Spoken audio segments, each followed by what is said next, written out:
Welcome to episode 658 of the Entertainment 2.0 podcast, brought to you by thedigitalmediazone.com. I'm Josh Pollard. And I'm Richard Gunther, and this is the show that puts you in control of your favorite movies, music, shows, and games. No live show this week. Josh has a cold. His camera's not working. He can see me. I can't see him. It's going to be a fun one. It's a mess. Yeah, I'm sure this will go fine. I'm hoping at least. But everyone can hear it in my voice, and I apologize for that. Well, if you'd like to send us some feedback, there are a bunch of ways you can do that. We've got a couple of different ways that we're going to read here.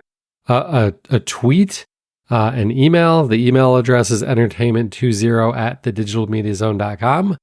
But you can also leave us comments on Facebook. Or not Facebook. Wow, Facebook. No, I don't even post on Facebook you could, anymore. but we probably won't notice them. Right. No, I actually meant YouTube. You can definitely leave us comments on YouTube, like a whole bunch of people did with our post about the Razer Wolverine V3 Pro Xbox controller last week. Many, many, many comments. We're obviously not going to read through all of them, but love most of them. I mean, I love it all. You know, people are going to troll. It's fine. I'm not going to let it ruin my day. But yeah, so let's start with the tweet. This one came from James, and he had a product recommendation because we've been talking about a few different sets of Bluetooth earbuds lately that have come out with cases that can be plugged directly into anything with a headphone jack. So like your entertainment system built into your flight, your in-flight entertainment system, your treadmill at the gym, lots of different things like that. And then your case would wirelessly broadcast the audio from that connected device to your earbuds. I think it's great. But James recommends a different device. This is called the AirFly Pro from a company called 12 South. And it's basically just a Bluetooth transmitter that plugs into an aux connection, but it's not the crappy old ones that maybe you used back in the early 2010s with before your car audio had Bluetooth and things like that. So although this is kind of the opposite direction too. So it is just a little dongle with an aux headphone jack that you would plug in, and then it can connect to actually two sets of Bluetooth headphones at once. So you and your partner could be watching the same movie through one of these devices. It's $55, so it's significantly cheaper than going out and spending $250, $300 on a new pair of earbuds. And maybe you already love the earbuds that you have and don't want to replace them just for this capability. So it's a great option if you fall into any of those scenarios. The two downsides to it are it is a separate device to carry and it's a separate device to charge. Now it gets 25 hours of battery life. That's going to get you on, an international flight and back. But it is just yet another thing to be thinking about as you're packing for your trip. I think it's a cool idea. I mean, as long as it's not too big, I think this is pretty clever. What I found out when I went out to Seattle a week and a half ago was that the new Delta onboard entertainment systems actually let you connect through Bluetooth. Really? I was shocked. Huh. I thought that was really cool. So, I mean, that's a suggestion that maybe this is a temporary solution to a problem that may eventually go away. Yeah, for sure. Very cool. Yeah. All right. Well, we also got some feedback from our friend Gary, longtime listener and provider of feedback. So he says, regarding the US and UK versions of Ghosts, just a quick note, one could write a sociology paper on the differences between the two versions of the same show and what script and scenario differences reflect about the two societies. Yes, I agree. So having watched both series in their completion, meaning as many episodes are as available of both, yeah, it is very interesting how they shape the ghosts themselves and the couple that lives in the home and the way that they interact with the community around them. So, yeah, I never really thought about that, but it's clever. And for those of you who have watched one or the other, if you haven't watched the other, I highly recommend doing it because they're both great. In their own way, they're both great. And that's good to hear, because the show that I think of that there were both US and UK versions of this, the first one that comes to mind for me is The Office. Right. And the British version of The Office was not great. Well, as a US person who doesn't necessarily understand all of the nuance that they were going for in the UK, maybe I don't have a clear perspective on that. I know people that loved it, but I didn't. I'm with you. Yeah. Yeah. It could very much be my lack of Britishness. It's not the right word. And actually I am of British descent. So I don't know, whatever. Well, let's move on to the news. Thank you to Gary and to James for sending in that feedback, and to everybody who left a comment on the YouTube videos. All of the rest of our contact information will be at the end of the show or over at the website, www.thedigitalmediazone.com.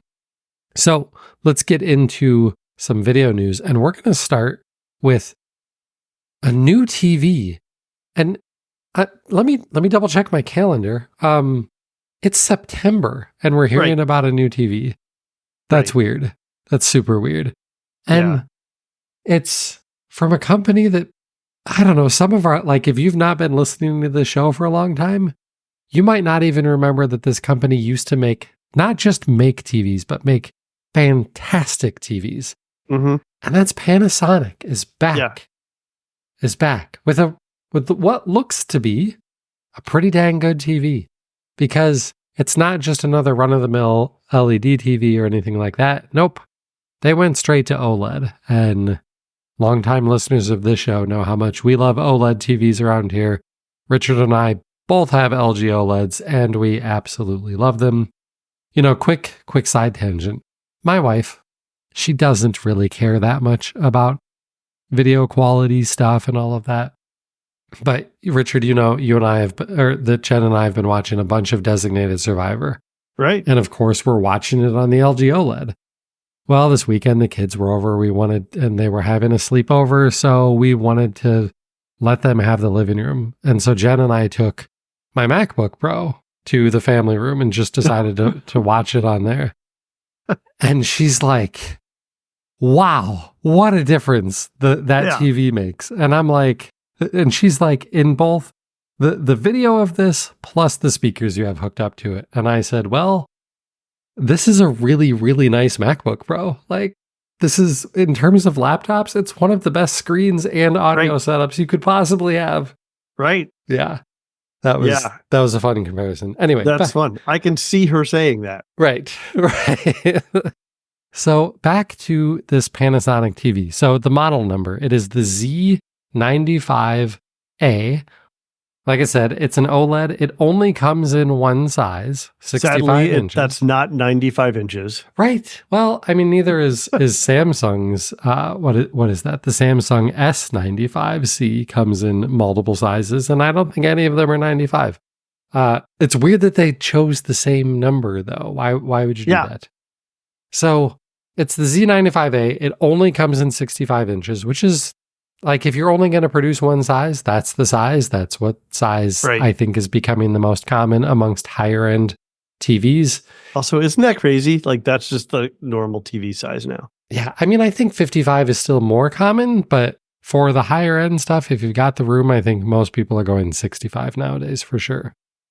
So in terms of features, it's got all of the things that you would expect. Dolby Vision, IQ, HDR10, Dolby Atmos. It supports all of that. It uses Amazon's Fire TV OS because, well, would anybody really trust Panasonic to make a good operating system TV? No. Nope. If you ever owned anything that they've made, like their old Blu-ray players and stuff, you're very happy that they went with anything other than something they could have created. Especially their TVs. They were terrible operating systems. Yeah, very bad. 4 HDMI ports, 1 is eARC, 2 have variable refresh rate, so you can hook them up for G-Sync or FreeSync with your Xbox Series X or PlayStation 5. One of the big differentiating factors with this TV, though, is the audio. This is a much thicker OLED than all of the other competing OLEDs, and it's because they've got bigger speakers built in. It's almost like a sound bar on the bottom in terms of having pretty big speakers along the bottom bezel, and then it even has a big weird bump on the top, only on the back. You can't see it when you're just watching TV, but this weird bump in the back top that's an upward firing speaker, and it has a built-in microphone for using Amazon's voice assistant because it has the Amazon Fire OS operating system in it. So, as you would expect, pretty decent sound, and in fact, way better sound than the other leading OLED competitors. But that's not surprising or even really all that difficult. Like, I would say that my LG OLED, it has some of the best TV speakers I've ever heard, but they're still not good. I don't want to listen to them. Right. And these sound like they would be acceptable to somebody. And it even has the ability, it has a subwoofer out port. So you could wire a subwoofer up to this thing too. So probably has, like, it seems fair to say that it almost definitely has the best sound quality available from any of these high-end OLEDs and maybe any TV out there. Yeah, I mean, that's impressive. I mean, if anything, that's probably the biggest differentiator here that I can see. Yeah. But the question is, if you're going to spend the kind of money that a high-end OLED cost, are you not also going to spend the money on higher-end audio equipment? Like maybe you've already got like a really nice soundbar, or you already have a really nice dedicated, like 7.2 audio setup or something like that. In which case, these speakers don't mean anything. Maybe they don't, or maybe you want to get into it, and this has everything for one price. Now, it's a hefty price. We haven't talked about that yet, but I mean, if you get everything that you need for a good family room experience, this isn't going to be your home theater device for sure. But I mean, I don't know any TV that I've ever had that I ultimately just left to listen from the TV itself in our family room. Right. I was just never happy with it. Yeah. Yeah. At the very least, the dialogue is typically so muddied from the speakers firing in the wrong directions usually, that you need something to be able to even understand what people are saying. Yeah. Right. They're usually either firing out to the sides or down to the surface that it's sitting on. Right. Which, by the way, also probably has your streaming box and random other things that it's hosting. Yeah. Yeah. So what about the picture quality? Because that's where it really matters. And this article, it's from CNET. Now, it's not the main guy that we're always referencing at CNET, but it's in their lab, and they're comparing it side by side to the LG G4 and the Samsung S95C, the latest and greatest from those two manufacturers. And essentially, pretty much on par. Like the Panasonic was a little bit brighter, but the colors weren't quite as accurate. And they said that their biggest hang up was that the skin tones maybe had a little bit too much green in them. Now, it's not like Kermit the Frog levels of green. And they also said that if you didn't have these TVs all side by side, maybe not enough that you would actually notice, at least not a normal person. But that's pretty high praise for Panasonic to kind of come out of nowhere, to basically come out of the grave and be like, hey, we're back and ready to compete with an OLED that, basically directly competes with the best TVs in this market. Now, what about the price? $3,200 is the MSRP for this TV, which does make it at least a little bit more expensive than the MSRP than the other two TVs. A little bit? I was going to say, damn expensive. That's what it makes it. Yeah, well, but it feels more expensive because Samsung just so happened to put their TVs on sale for Labor Day weekend. So like right now, you can get the Samsung S95C in a 65-inch for $2,000.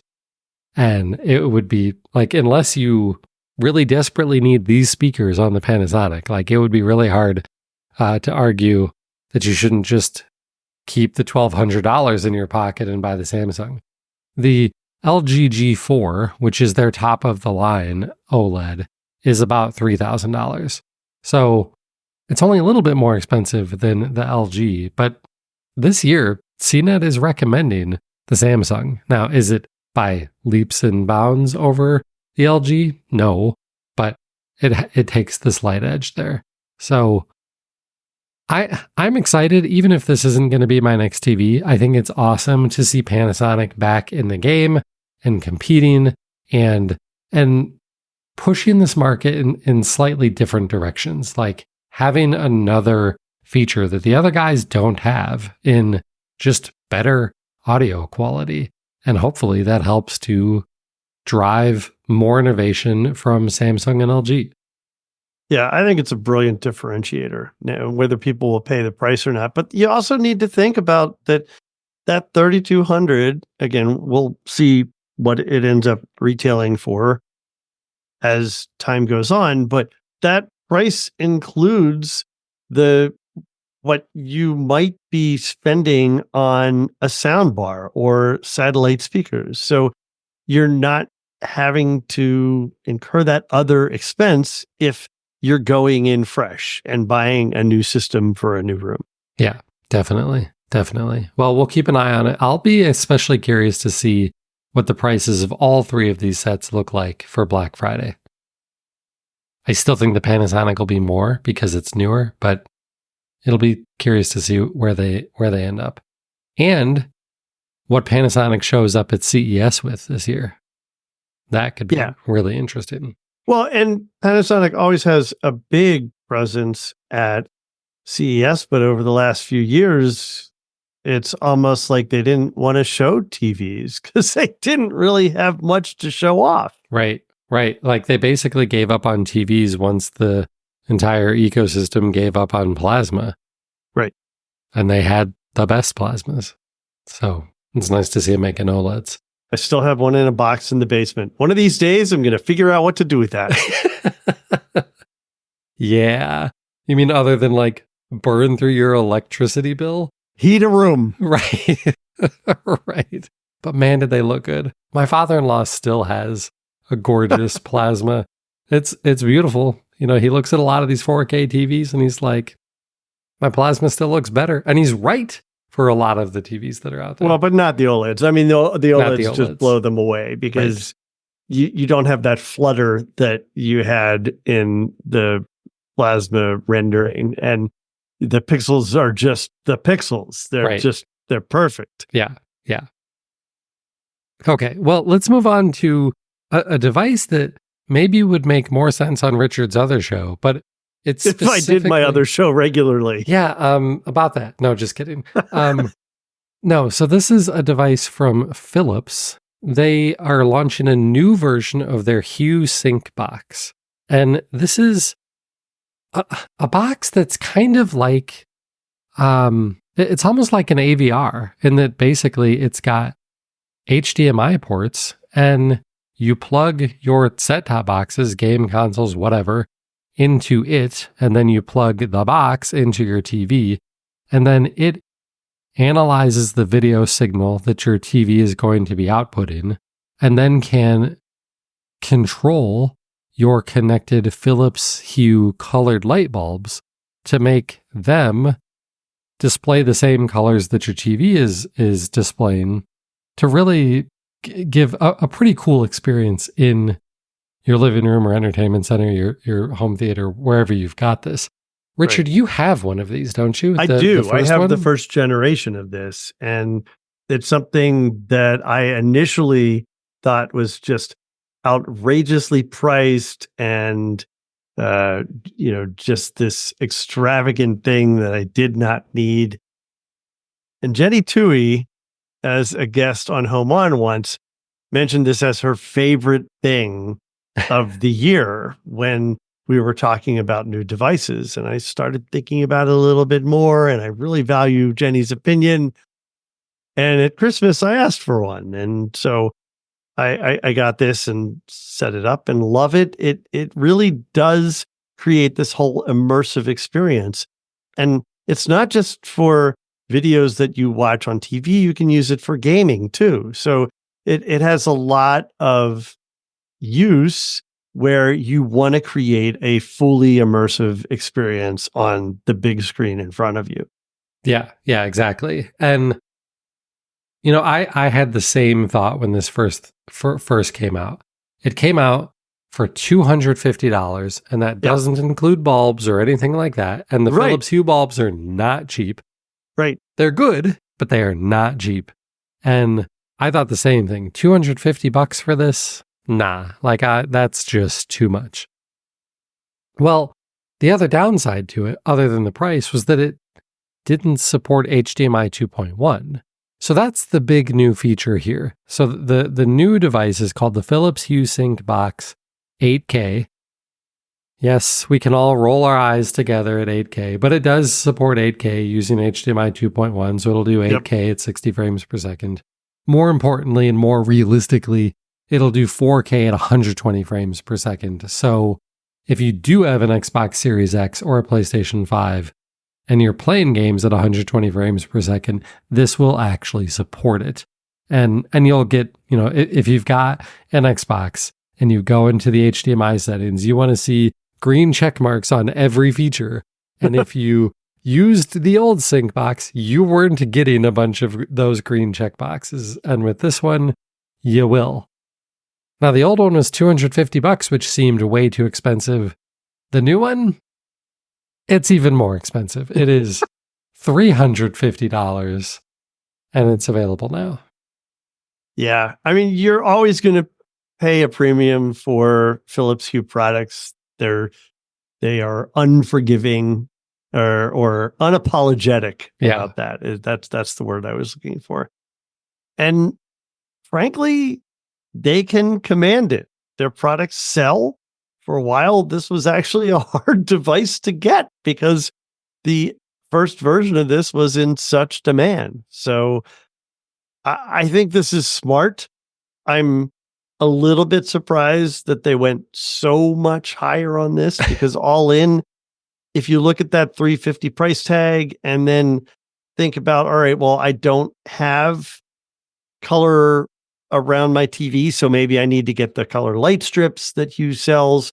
That's going to set you back another, I think it's like $120 to $200, depending on what size you want. Or if you want the play bars that you can get from them that just kind of sit on the ground and reflect up on the wall, which is what I have in my family room. Those are, I think, $40 or $50 a piece. So all in, you're spending $500 or more to make this happen. And wow, that's a big pill. Yeah, that's a very big pill. A very big pill. But if you're already in the Philips Hue ecosystem, then definitely worth considering because the experience is really cool. Yeah, it is. It is really cool. And it'll definitely wow your friends for sure. All right, well, Richard said this should have been a gaming story. I don't think it really is, but it does lead us nicely into the gaming news of the week. And boy, do we have a big gaming story this week. The worst kept secret in gaming for months has been that PlayStation is planning to announce a PlayStation 5 Pro. And they finally did that in a very weird way. They had a video announcement yesterday that was 9 minutes long. 9 minutes to announce a new console. That's not a new generation. It's a step up, just like the Xbox One X was to the Xbox One series and the PlayStation 4 Pro was to the PlayStation 4. This is the PlayStation 5 Pro. So, what are you getting with the PlayStation 5 Pro? Well, I can tell you what you're not getting, and that's a device that I would actually want to have in my living room. It's still hideous. These things are gross. Like, I don't want this in my living room. But if you want a PlayStation 5, that's just what you've got to deal with. So what are you actually getting? You're primarily getting better graphics. That's what you would expect, right? So it's got a much beefier GPU. They've built advanced ray tracing. They've built advanced AI upscaling. And when we say AI upscaling, if you're a gamer, you're probably familiar with NVIDIA DLSS.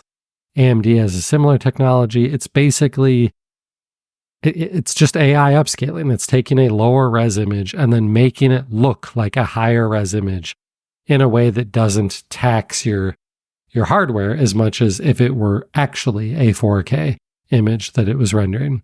So more cores, all of that stuff. At the end of the day, they say it's 45% faster rendering, which again is still kind of a weird way to quantify graphical performance. Like, we're used to hearing teraflop numbers. They didn't mention any teraflops here, but I'm sure it's a lot more than the PlayStation 5 or the Xbox Series X.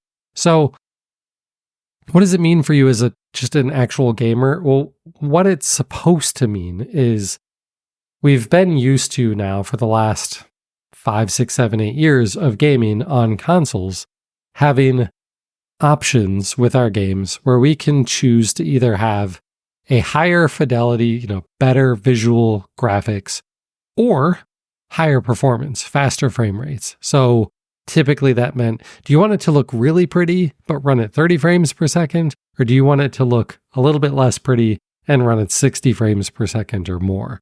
And what they're saying is with this new, more powerful PlayStation 5 Pro, you don't have to choose. You just get both. It'll look gorgeous and run at 60 frames per second or more. And if it really is this powerful, that's probably mostly true. There will be exceptions. Some of the best games out there right now can't really do 4K at 60 frames a second or above without ridiculously powerful hardware. But in most cases, it's probably going to actually do what it's claiming here. The other hardware benefit to this device is you are getting a bigger hard drive. It's including a 2 terabyte SSD. And I don't know if they fixed it with the slim model, but I remember that when the PlayStation 5 first launched, it wasn't even actually a terabyte. It was like an 880 gigabyte SSD. So significantly more storage out of this device. Like the PlayStation 5 Slim, you're not getting a Blu-ray drive. If you want the Blu-ray drive, just like the Slim, you can buy it as an additional add-on, but it is an $80 add-on. So, PlayStation 5, let's be as generous as possible here in terms of our comparisons. PlayStation 5 Slim without a disk drive is $450. PlayStation 5 Pro, available November 7th, $700. Yeah. Friend of the show, Joe DeStasio, who I used to record Story Players with, he DM'd me this news after the announcement. And I couldn't even type correctly. I don't remember exactly what I said, but I couldn't even spell correctly. I was so blown away by how expensive this device is. Yeah. Oh, and by the way, if you want it to stand on end so it looks like a tuxedo front, then that's going to cost you another $30 for the stand. Yeah. Yeah. So if you want a stand and you want a Blu-ray drive, now you're looking at $810 for a PlayStation 5 Pro. Yep. Wow. Okay, so but it must be launching with some crazy new games to take advantage of this, right? Well, no, because if there would have been new games coming out for this thing, they would have spent more than 9 minutes on the video announcement. There aren't any other big first party PlayStation games coming out this year. There aren't even any really scheduled yet for the first part of 2025. So you're going to drop $700 on a PlayStation that will make your older games look better. And hopefully future games look better, but you don't even know what those are yet. There's one caveat there where I will give them a little bit of credit. There is one massive game coming out this year that will outsell everything else. And this will be the way to play it in a way that will look better than any other place where you can play it. Grand Theft Auto 6. It will be the biggest game of the next few years. And until Grand Theft Auto launches on PC, the PlayStation 5 Pro is for sure going to be the place where it looks the best. Like, unless they've somehow totally screwed things up and it can look better on an Xbox Series X, but that seems completely unlikely. So it'll be the best place to play Grand Theft Auto 6. But I don't know, is that enough to justify $700? I'm not sure.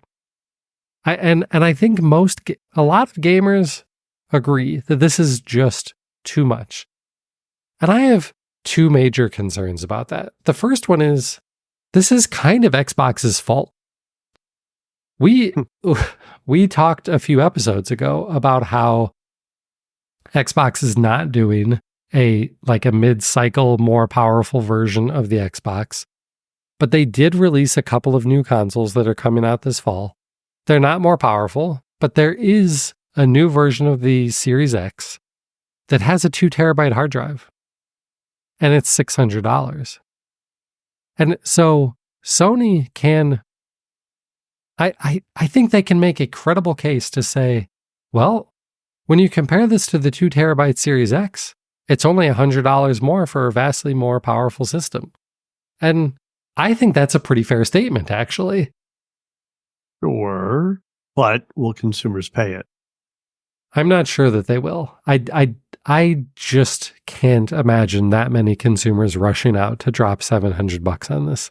And if you already have a PS5, and maybe you're the absolutely devoted, hardcore PlayStation fan, maybe you will sell your PS5 and get a PS5 Pro. Like, I did that with the Xbox One X.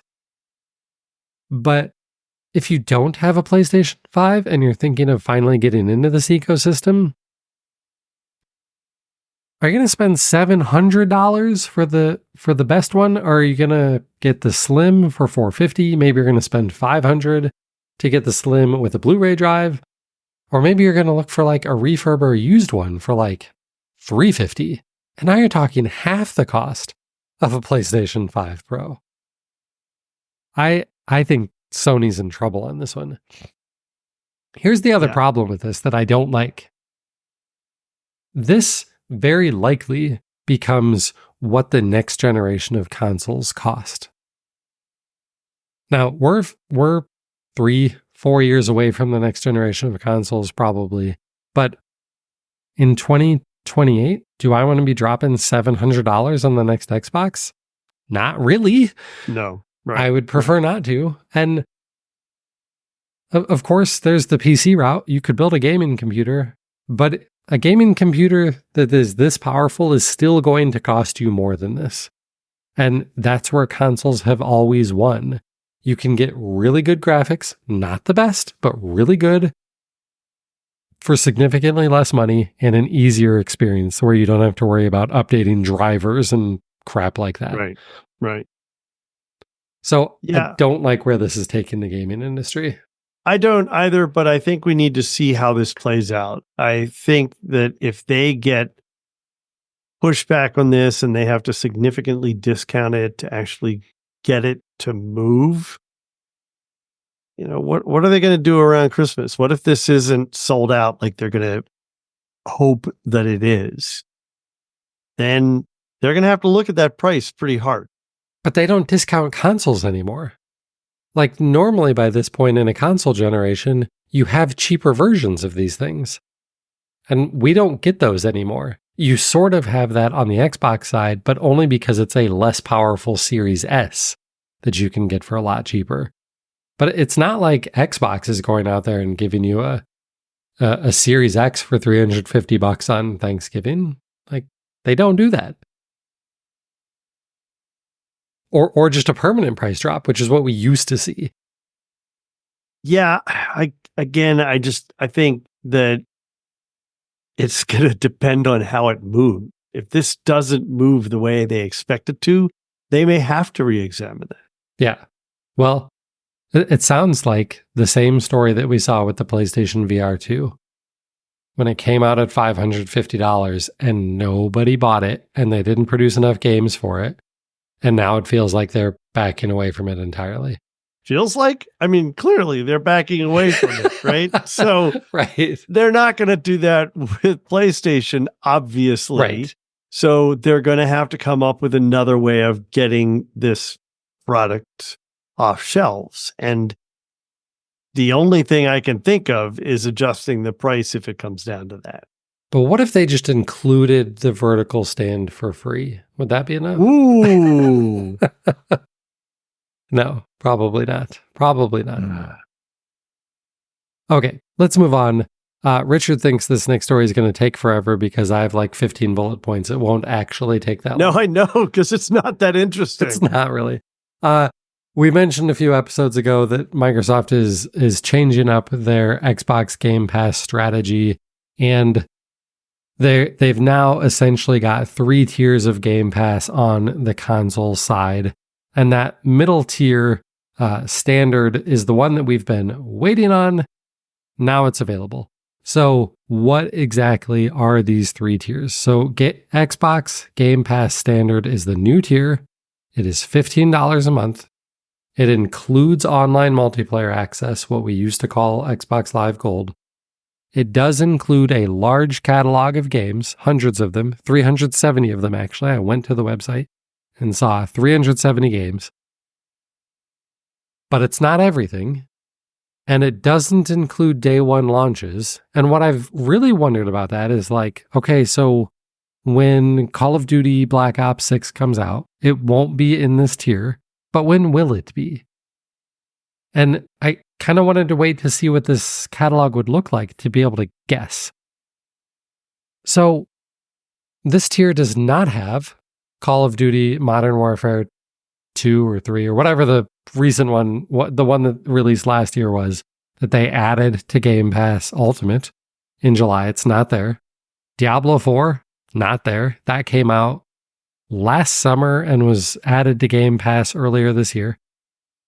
Forza Horizon 5, which came out 2 years ago in the fall, is not there. So you're definitely not getting day one launches. You might not even be getting year one launches of games on this tier. At least not for the big games, but we'll really kind of have to wait and see.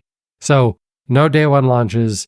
It does not include EA access. So, 6 months after a Madden game comes out, you're not going to have access to that. And no cloud streaming. That's only in Game Pass Ultimate. So it's $5 a month more than Game Pass Core, which is really just online multiplayer and a 25 game collection. But it's $5 less than Game Pass Ultimate, which has all of the games on day one, EA access, PC games if you've got a PC, and the cloud streaming. So I don't hate this 3-tier model as much as I did when it was first announced. I think it does give you some flexibility in what you're looking for. Maybe you don't care about the day one launches, so maybe the $15 a month option here is the right option for you, or maybe you only care about a couple of games but need online multiplayer, and so you can stick with core and just pay $10 a month. I don't know. It seems fine. It's a little bit confusing, but it does seem like it gives people the options they might actually want. Yeah, I'm not a gamer, so it's hard for me to weigh in on this, but this just seems like it's unnecessarily complicating things. You have to actually think about, okay, now which games are included and which aren't included. It feels like I don't know, choosing a cable package. Absolutely. It is just like that. Unfortunately. Yeah.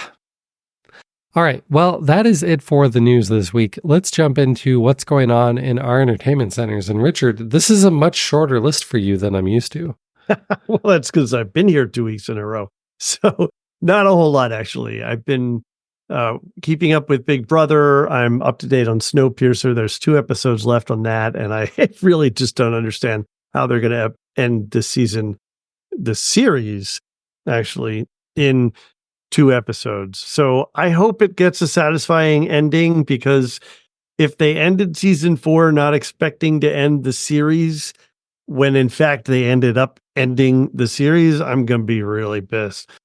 The Boys season 4, meanwhile, I finished that, and wow, that show, so much in this season that you just can't unsee. And man, they love ripping bodies apart. The season ended with a clear cliffhanger suggesting that there is a season 5, and I hadn't done any research, but I now know that there will be a season 5, and it will probably be the final season of the main series, The Boys. I say that way because there is a spinoff already, and there's been talk of others. I don't know how well they'll do. The current spinoff hasn't really been doing very well. So I have no interest in watching it, but I'll probably watch the final season of The Boys. And I'm glad it's the final season, because I don't know that I have this much of this gore in me. This show is so freaking gory. It's fun and entertaining and stupid how obvious they're paralleling our current political situation, but it is entertaining, so I enjoy it. All right.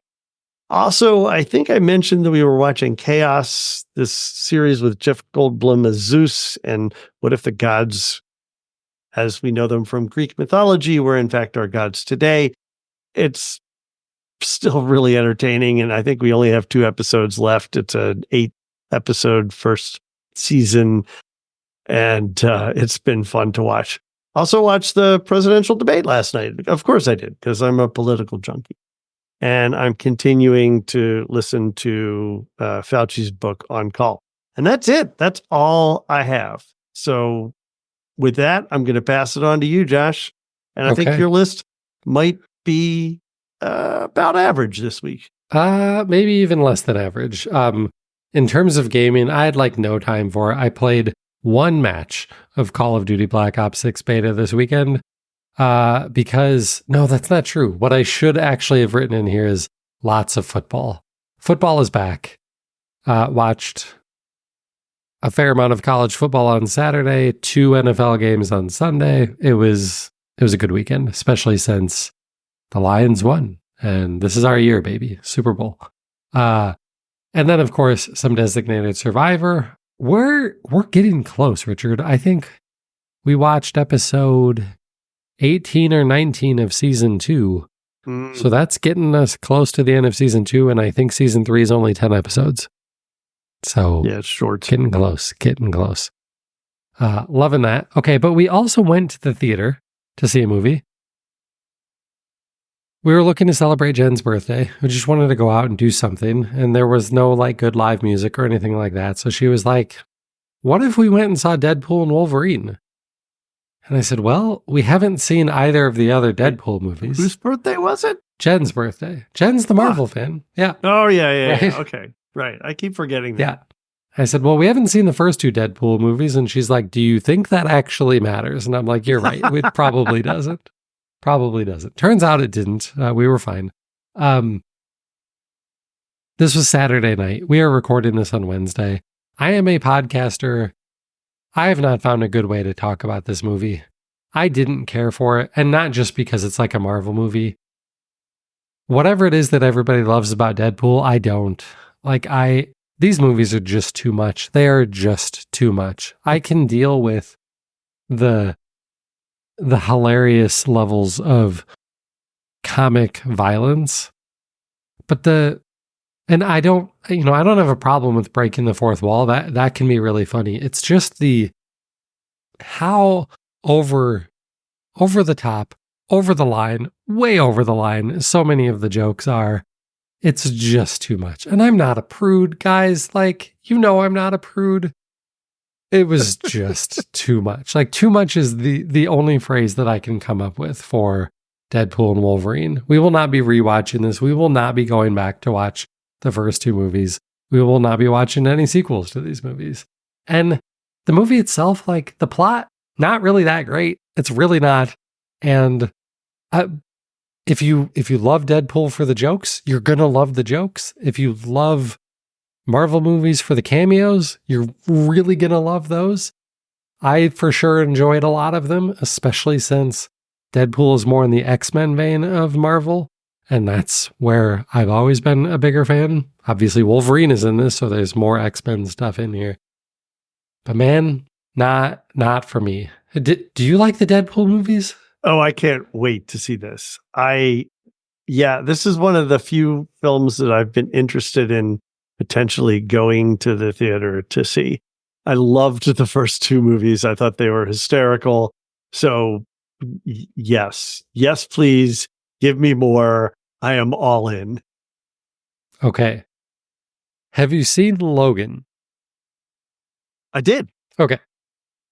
You do want to watch, ideally, you do want to watch that one before this, but if you've already seen it, you're good. I have seen that. I don't think it was the cinematic masterpiece that some have argued it is, but I definitely enjoyed it. I thought it was a good wrap up, more or less, to that line. So yeah. Okay. And then on the audiobook front, I finished The House in the Cerulean Sea for my book club. It's such a good book. It's so good. You should absolutely go and read it, especially if all you've been reading is depressing things. Go and read this book. It's just a delight. It feels a little bit like a kid's book in some ways, but it is more grown up in its themes, but it's just good. I don't even want to try and describe it because I might spoil some things. Look it up. The House in the Cerulean Sea by TJ Klune. It's getting more popular right now because a sequel is about to launch or maybe did just launch. So if you're the type who gets books from their library, it might have a waiting list because of that, but it's worth the time. And it's not super long. It's like a 12-hour audiobook. So since I'm done with that, it means that I'm back to Clear and Present Danger by Tom Clancy. It's good, but dude, there's so many things that he writes that he just doesn't need to write. We don't need to know all of the specifics about how a spy satellite is launched into space and the launch process and blah, blah. It's not actually adding to the story, Tom. We don't need this. Get an editor. It's interesting because that is one of the things that I liked about his books, that he goes into technical details and stuff like that. It's kind of like how Andy Weir does in The Martian. He gets into the science of how this stuff works. Yes. So, except when Weir is writing things like The Martian and Project Hail Mary, he doesn't do it for hours and hours and hours, and he doesn't do it about every little thing. And that's my problem. I do like that about some aspects of Tom Clancy's writing. I just don't need it about everything. So I want to finish this book, and then I want to go back and watch the movie. I don't think I've ever seen the movie version of it. And I'd really like to see how they turn this into a reasonable length movie, because I bet, frankly, it's a lot better. If I remember correctly, I think the movie was fine.